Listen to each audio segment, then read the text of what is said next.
The following content is not intended as a substitute for professional medical advice, diagnosis, or treatment. Always seek the advice of your physician or other qualified health provider with any questions you may have regarding a medical condition.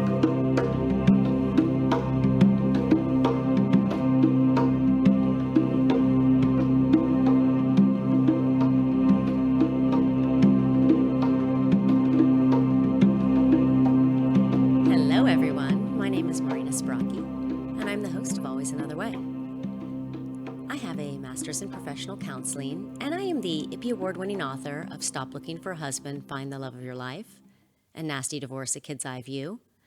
I write positive divorce advice for the HuffPost, and I'm trained in clinical hypnosis. And this podcast is for out-of-the-box thinkers, and it's for those who hear the call of hope and always another way. And if you're very rigid and set in your beliefs, this is probably not your cup of tea. However, you should note, taste can, and do change. And I just want to thank everyone who has listened. We are on episode number 93 today. So I have 93 amazing guests, inspiring stories that you can go back and listen to. And I would also appreciate it if you like one of those stories and know someone that needs to hear it, go ahead and share. And if you've not yet, click subscribe and rate, because the more you rate and subscribe, the more we move up the list. And today's podcast is sponsored by Salon Pompeo. And if you notice my fabulous blowout, and I feel like we need to cue Lizzo with my hair toss, check my nails. Baby, how you feeling? I'm feeling good as hell. But today we're going to, and I sometimes am a little salty this week. We're going to dive into food and so much more. And one of the things that just was interesting, you've heard this phrase, not a good one, but a woman's place is in the kitchen. And that misogynistic, antiquated phrase, albeit, but only 19% of women are actually chefs. And so that's weird. So I was looking up how did this start? So I'm just going to read this. It's from a blog that I found. But it says, and I'll put a link to that blog in the show comments. It's during the 17th century we witnessed the emergence of the concept, the chef.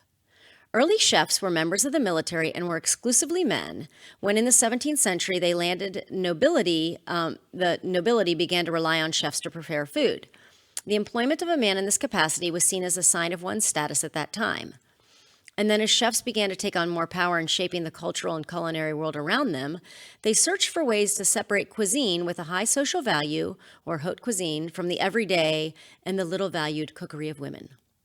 So interesting there.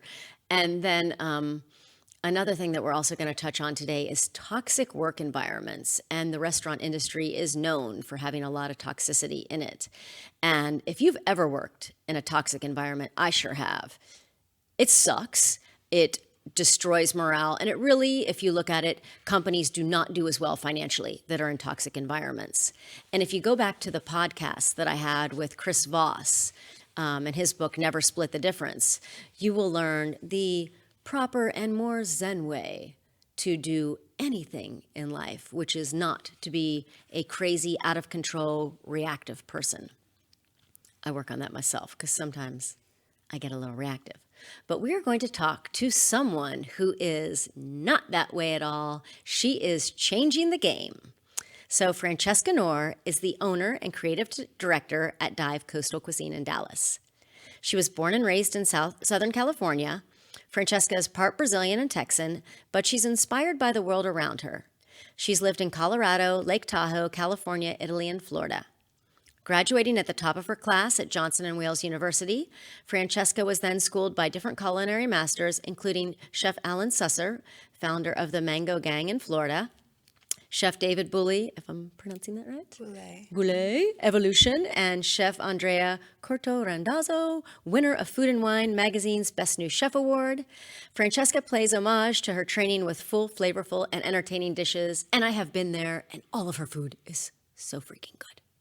But Dive's menu is heavily influenced by Francesca's childhood travels and culinary education, and you can also find her at her newest venture, Artichoke Mama. So welcome to the show, Francesca. Thank you. Hello. Hello. And Francesca's a friend of mine, too, so just because she's so cool, personal disclosure. But also just a personal badass. You've had a restaurant for 10 years, which is just amazing in and of itself. But let's just kind of walk people back to the beginning. Like you had to have a love of food somewhere. Where did that come from? Oh, of course. From a very young age, actually.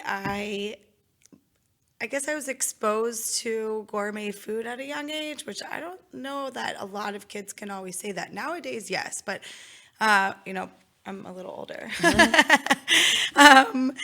I grew up in LA. I was born in LA, and my parents were in the thoroughbred racing business. But my mom was originally from Dallas, and she actually was, she loved LA because it was LA, and so she always kept up with the new hot chefs in town, and one of them was Wolfgang Puck, actually, from Spago, was one of his first restaurants, and also another one called Chinois on Main. We were there every week, every couple of weeks, and so I also, there was parties at our house where my mom would bring in catering chefs, and I would learn from them. There was periods of time where both my parents were always working, so we did have somebody come in and actually live with us and cook.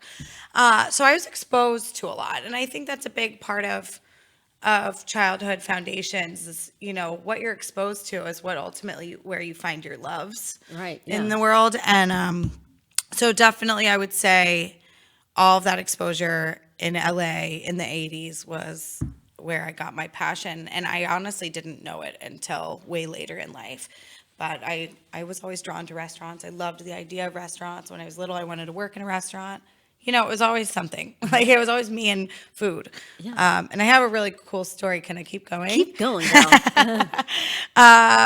And this may sound hoity-toity, but when I was about 6 years old, we were in a very fancy restaurant. And my father always tells this story that I looked at the waiter and I honestly wanted to order the caviar and the shark.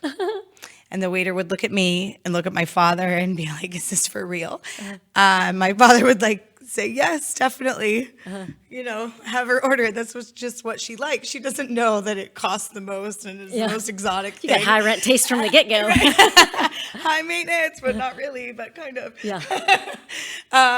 So yeah, I guess it's always been in me. And I think I went to culinary school in Italy, and I was originally there for photography school. And I ended up becoming the TA of the class, and I was so sick of Italian food. I was reaching out to find those contemporary underground kind of places to eat. And I was, how old was I? I want to say I was 21 at the time.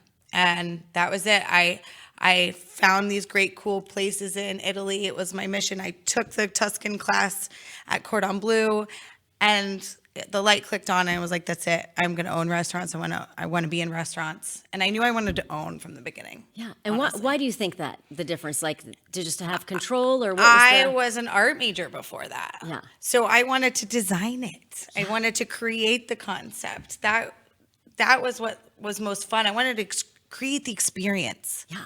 To me, it's the whole experience. The food is part of it. But when you go into a restaurant, you get a vibe, For sure. And going into what we're going to be speaking about today, I mean, there's a vibe, there's a culture, there's a feeling. You put love into your food. Yeah. And before we get into all that good stuff, we'll go down the route. So did you work for other people first? Oh, in yes, restaurants? numerous. Yeah. So at that moment, and then I knew that this is what I wanted to do. Yeah. I took 7 years of college, and I'm not a doctor, so I was serious. I changed my major. I had to pretty much start over because I went to a trade school, and I ended up knowing that I wanted to own. So instead of going to Culinary Institute of America, which strictly teaches you to be a chef. Yeah. I went to Johnson & Wales University, which is the #2 culinary school, but they also have hospitality business programs. Ah, yeah. So I did 2 years of culinary and 2 years of hospitality business. So I have a major in both. Nice. Well-rounded. Yeah, thank you. I mean, you got to know all the tools, the tricks of the trade. And then, yes, from there, I interned with Alan Susser. I worked for David Boulay opening a restaurant in the Ritz-Carlton in Miami Beach. I spent the most time, honestly, with Andrea Curto Randazzo and her husband, Frank Randazzo, and they owned a restaurant at the time called Tallulah. And before that, she was working at a place called Wish that was really well known, and that's where she got her award from. They taught me a ton. I ended up becoming a reservations manager. I created a brunch situation. We created a whole catering kind of sector of their restaurant together, and I learned the most from her on the business end, for sure. She was an incredible chef, and she was a really easy sell. I loved her food, great palate. I also did all sorts of things. I was a vodka rep for a little bit. I did mainstream large catering where I was a manager of a team for Touch Catering. They just had the Super Bowl in Miami. I went to college in Miami at Johnson Wales University, and I did the Super Bowl they had last time. I worked all those parties back in the day. I mean, I don't know if it was last time. I'm not so sports, Yeah. I'm not so. But anyways, I definitely tried to learn all aspects of the business. I was a line cook for 2 years. I did every section of the line with one of my dear friends, Ryan D'Alessandro, who is now the head chef in Atlanta for Chops Lobster Bar. Nice. Anyways, yes, I've exposed myself to everything. I moved here to Dallas, and at the time in Miami, I even tried to help somebody open a boutique hotel, which was a whole other experience. And then I moved here, and at that time, I decided, I didn't know anyone in Dallas. I was new to Dallas, and I took a job with Nick Bodavinas and opened his first, and now he has an empire here in Dallas. So I was just a waiter for him, and it was great. It was a great experience, and it actually gave me my motivation to open Dive, because that Dive was my dream. Okay, so now that I hear that, how cool is it that, I know some people get on a thing where they're they do one thing and they don't want to, and I'm not saying being a waiter is going down at all, but to just try all these different things and not feel like that. What makes you so open to just not feeling like that you're better than anybody or can't do any kind of job? What kind of mentality goes with that? Oh, you just have to be open to everything being a learning experience, in my opinion. Yeah, I'm not better than anybody. That's for sure. I may come off that way sometimes, or I seem like that. I don't think so at all. I know you. I got a lot of confidence because I believe in what I want to share with the world. Yeah. So to me, every job is important. Yeah. There was something that I did learn in my trainings. Marriott has a saying in their culture: "We are ladies and gentlemen serving ladies and gentlemen." It very much resonated with me. We are all one. Yeah. It almost makes me tear up a little bit, because what you were mentioning, that the kind of misogynistic or, looking down at the women in the kitchen, or that whole aspect, you could say that not only for genders, you can say that for races. You can say that for different types of personalities. I mean, the kitchen is an interesting place, and Let's talk about the kitchen vibe. Yeah, it's like that saying, if you can't take the heat out of the kitchen, yeah, it's true in a way. I mean, you got to have harmony. You got to let it go. You got to let it flow. You can't come in there and try to control everything, because it's just like a sport. You have a teammate, and we're all working together. It's a harmony that you need to create, a culture. And have you ever been, and we don't have to name names, but been in a place where it's been disharmonious? Sure. Definitely. I mean, who doesn't? And restaurants, they're kind of known for that a little bit. Yeah, they tend to be a little disorganized. There's a lot of addiction, I guess you could say, or, alcohol. Yeah, I've worked there. Everywhere. Mm-hmm. There is the hashtag Me Too thing that went on for a while, that if you look at the entire restaurant world, I'm not going to go crazy on this subject, but it's kind of part of the culture. Yeah, which is Women not good. are flirted with. Yeah. They're flirted with as waiters. It doesn't matter where you are. It's a manly. It's full of men everywhere. And how and men have a tendency that. Yeah, and not all men, for sure. Not all men. But people say things, and you can take it how you want. Yeah, but I mean, let's talk about that, because I've been in that culture before, where it is a little more raunchier about things. And as a woman, and I don't know if you've ever done this, and this is just in a variety of jobs, where people just, you feel like, and especially in your 20s, like you don't know, and they get the jokes that are sexual in nature and the touchy, flirty stuff that's highly uncomfortable, but I always felt like it was the price to pay as a woman. Like, I just got to go with this. I just got to let this person, You just kind of because I had no boundaries. Like, oh yeah, you want to do that? Okay, keep it going. Yeah, which, fuck that. Really? That is, nobody should have to be in an environment where you're being treated that way. Like, that's complete bullshit and should stop. Yeah. Because it's not, it may be part of the culture, but it is a wrong part of the culture. And, sorry, I'm not going to segue to that. We're back to you. Take it how you want, really. Yeah. I mean, I kind of like, oh, thanks for the compliment, and I carry on. Mm-hmm. You professionally just move forward, and you don't really react to it, like we were saying. But then it perpetrates. But then we're not going to go sideways on that. You just set your boundary right off the bat. Yeah. And then if you want to keep complimenting me, fine. I don't know. That's kind of how I deal with it. But so now let's go back into, like, you decide to create your own vibe. Tell me about, like, what you're thinking, because your restaurant really is, and I'm a believer in vibes of any place. Sure. And you can go to places where you're just like, who threw this shit together? You know what I mean? Like, were they thinking? You can feel a disconnect. Yeah. I think so. Restaurants are known as for the front of the house, which is, the service part that the customers see, or the back of the house. They tend to not like each other or have a disconnect sometimes. And I think it's very important that they don't. Yeah. In my opinion. I did not like that feeling in certain restaurants that I worked at. Like, we're a different part of the, different department. Yeah. That's not really the case. It starts from really the management, like everyone says, and the culture that you're creating in your restaurant, or it starts from the way that the waiter takes the order and how that goes to the kitchen and the communication line, like telephone. Yeah. Right? You want to make sure that everybody's on the same page here and we all know what we're all talking about. We have the same code that we're speaking in. That is super important, I feel. And if that stays consistent, I definitely see more harmony. Yeah. Definitely. And if everybody does their job, there's no room to complain. Yeah. Really. And how did you think about what kind of vibe?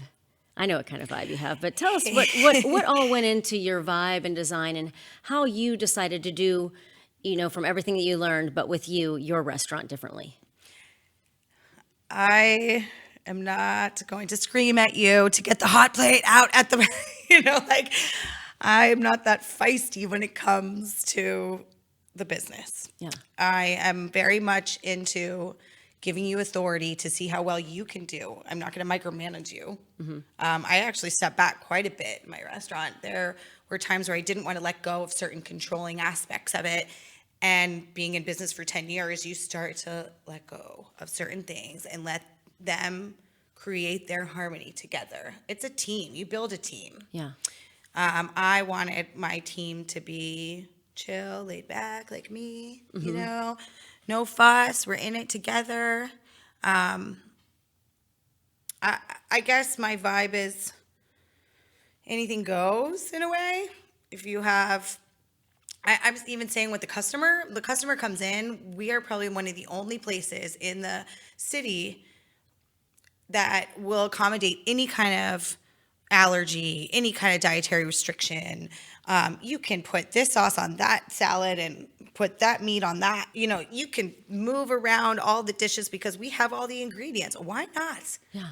I understand food costs, but if you know how to, average out your food costs and make it work for everybody, why not? Yeah. There are so many, that kind of mentality where it becomes about the ego. Yeah. It's like, no, you cannot change. You can't change my recipe. Uh-huh. And I understand it's an art form, and I definitely believe in that. Yeah, for sure. But people want to eat what they want to eat. Yeah. And you want them to ultimately feel satisfied and happy when they leave. Not annoyed because they couldn't get tomatoes on the side. Yeah. I mean, you're seeing the bigger picture. I'm looking at it from the consumer standpoint, honestly. Yeah. I appreciate the art form, but if it satisfies me It makes me feel healthier. I mean, my biggest thing in this business and where I'm going in the health world is trying to convert those who love junk food and love fast food and think that that's it, that there's nothing else. There's no way they're going to eat cauliflower. Like, no way. Well, I make cauliflower taste damn good, better than your fast food any day. Yeah. And the minute you get that quality in your mouth and you notice you don't have a bad taste in your mouth afterwards, you sleep better, you feel better. I love that. That's like, if I can get the customer to really feel comfortable with food that is good for you and can help the future, literally the future, and I can really get into that. But let's go there next. I mean, there's something about that kind of vibe that I'm trying to portray. Yeah. Come in here. Feel like this is your home. We really care about your well-being.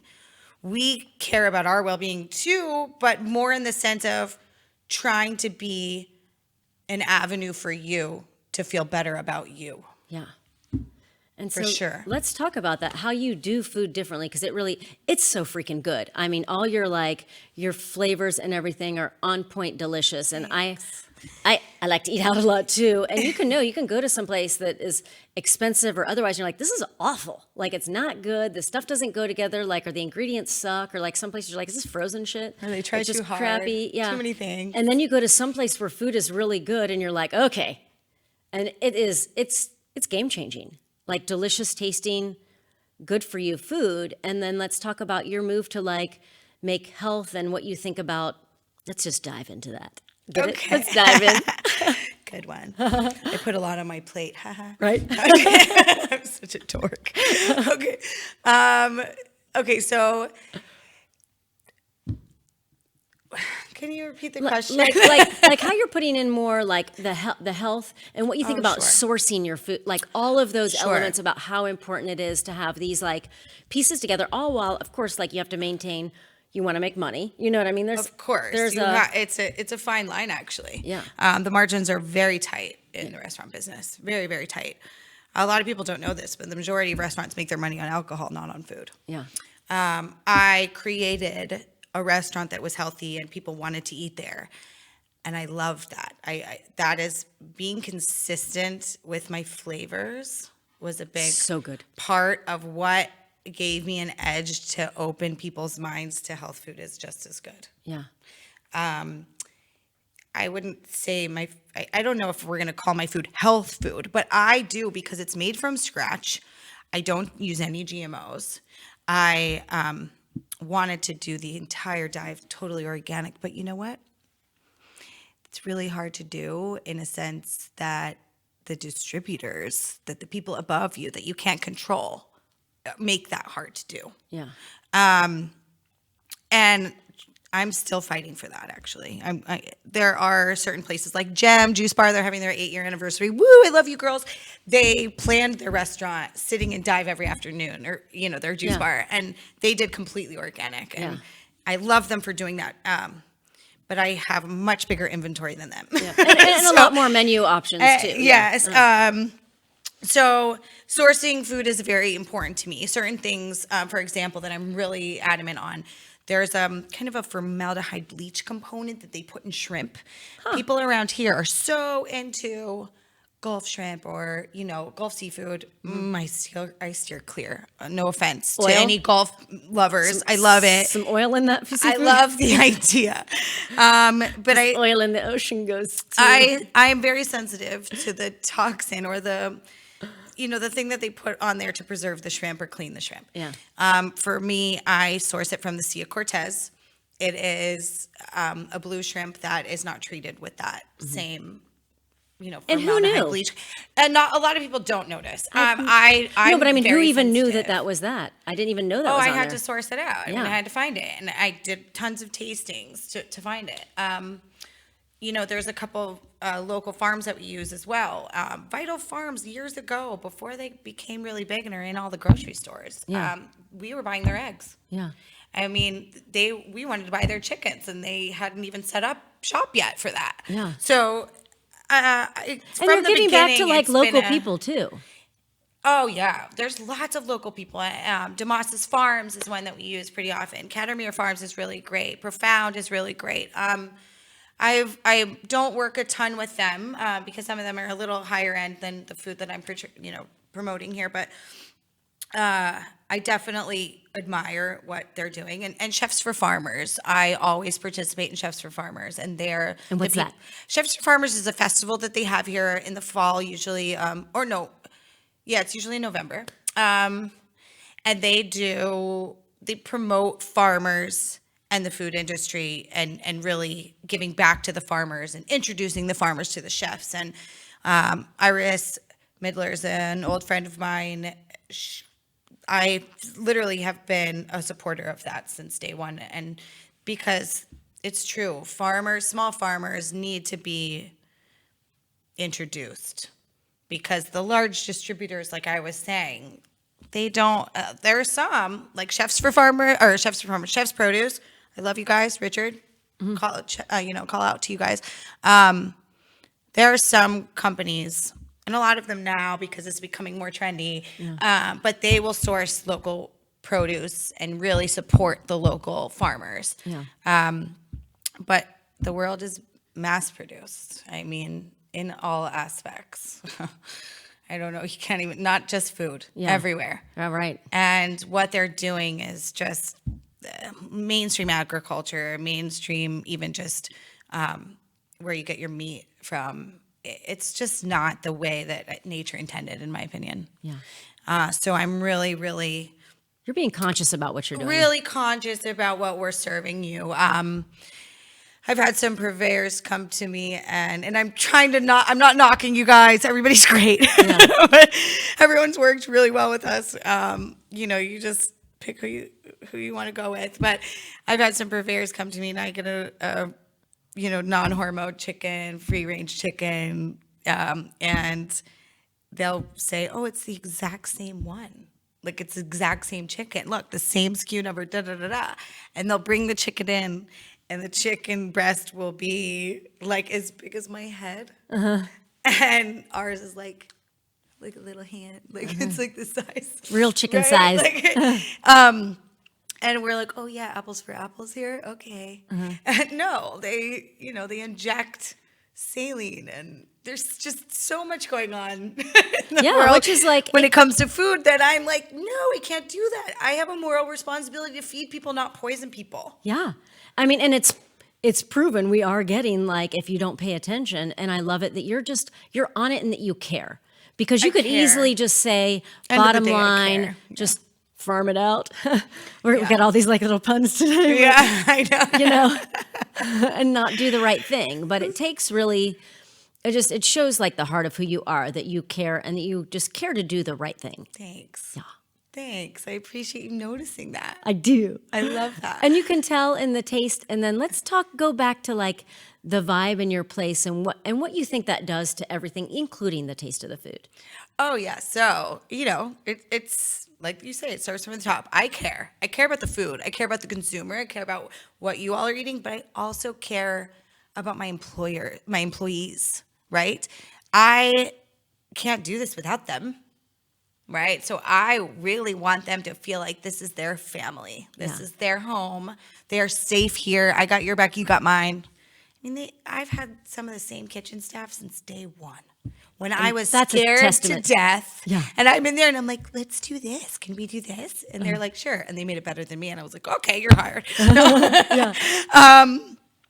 I mean, the relationship I've formed with them, it's so honest and pure and real.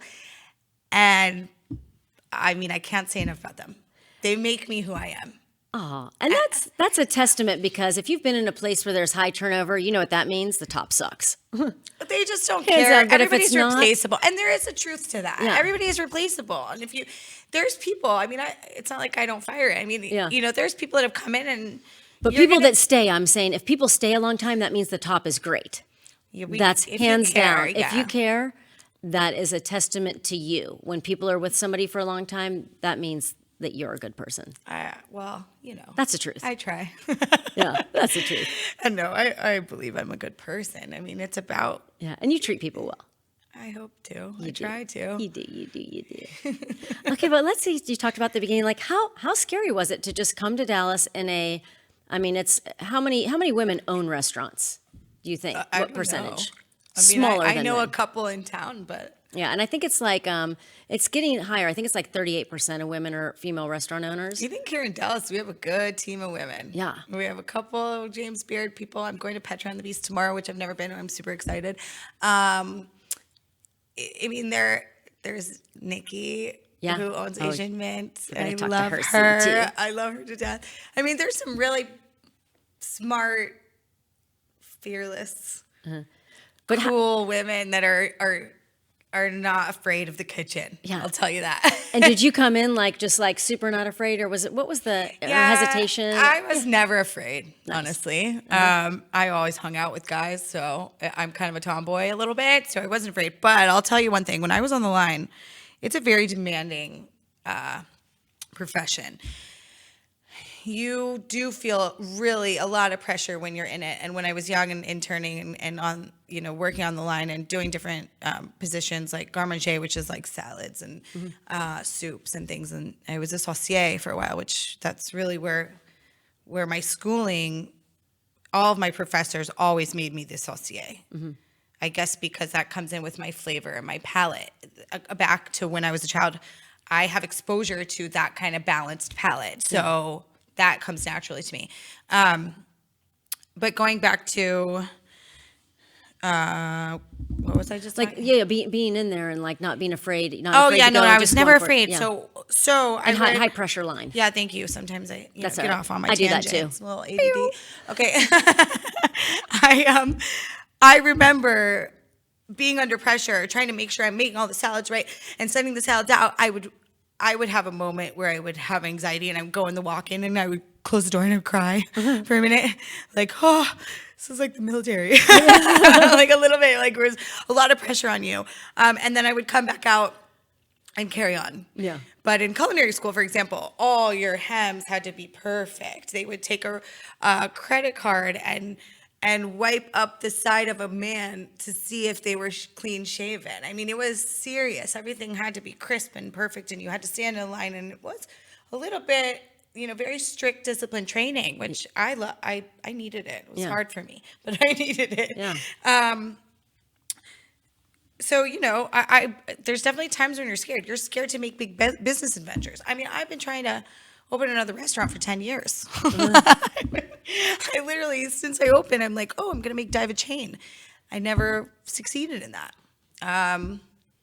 There were just too many special things about Dive that it just didn't feel scalable to me. Yeah. That's the reason behind that. But going forward, What are you doing now? Let's talk about Artichoke Mama. Yeah. So I thought, okay, this is a good way to give some exposure of who we are and who I am behind this concept and my mind frame and kind of what I want to share with the world and not to say that I'm better, like we were saying, or I know better or anything. It's just You're doing you. I just want to share. Like Yeah. it makes me feel good to let people know little things that I do. And you're very you're smart. You're successful. You have knowledge to share.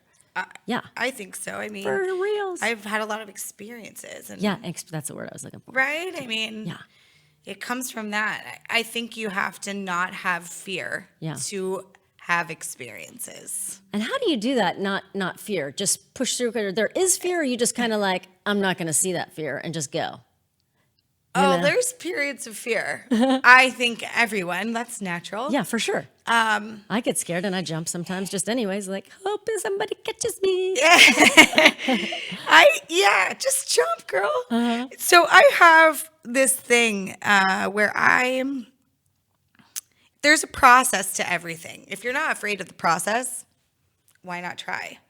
If opportunities come knocking, why not open the door and look what's in the room? If that room doesn't work for you, you can always walk out the door and close the door. Right? So when some doors close, other doors open. Always. Go and check it out. I mean, don't just say, oh, there's no way I can walk in that room. Oh, there's no way I can figure that out. To me, it's like, why not? right? You failed before you even tried. Like, I'm a very gray area person. yeah. You know what I mean? Like, it's not black, it's not white. It can be black, it could be white, it can be anything in between. And most things are kind of on the grayish scale. You'd be surprised. A lot of people are black and white. I don't know, in my opinion, and that's not a bad way to be. I'm just saying my perspective on life keeps me from fearing, because I'm not afraid of looking at the gray scale. I'm not afraid of seeing the possibilities. Because you don't know unless you try. Like, that's what I think. Like, unless you try it, you don't know. You can talk yourself out of anything. Right? Easy. I think. Yeah. So let's talk about, and you have a son, and what you're doing to continue that. Let's talk about a little bit about what you do to just incorporate all that, and then we'll blend back into the Artichoke Mama and how you do that.